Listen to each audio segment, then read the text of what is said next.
আসসালামু আলাইকুম। তো আজকে আমি দেখেন বরবটি নিছি। তো লালও আছে সবুজও আছে।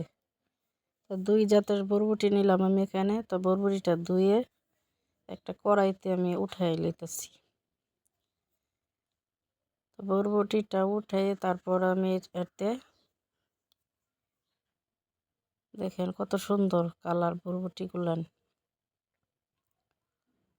তো এখানে আমি কয়েকটা কাঁচামরিচ দিয়ে দিতেছি, কটা পেঁয়াজ দিয়ে দিতেছি, একটু পানিও দিয়ে দিতেছি।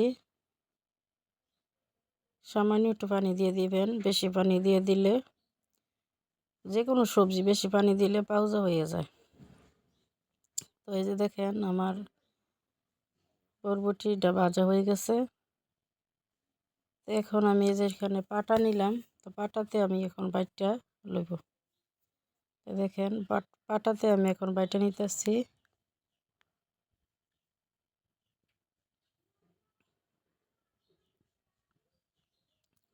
তো এই বরবটি ভর্তা কে কে খাইছেন একটু কমেন্ট করে জানাইন কার কার পছন্দ। আমার কিন্তু সকালবেলা গরম ভাতের সাথে এই বরবটি ভর্তা অনেক মজা লাগে। তো একটু লবণ দিয়ে ভর্তাটা মাখায় নিলাম। তো আমার ভিডিওটা যদি ভালো লাগে তো আমার চ্যানেলটা সাবস্ক্রাইব করবেন, লাইক করবেন ও শেয়ার করবেন।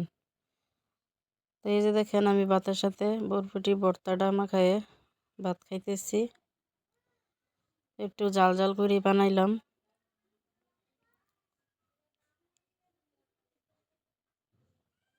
এই কিন্তু খাইতে অনেক মজা হয়েছে। ধন্যবাদ সবাই। আসসালামু আলাইকুম।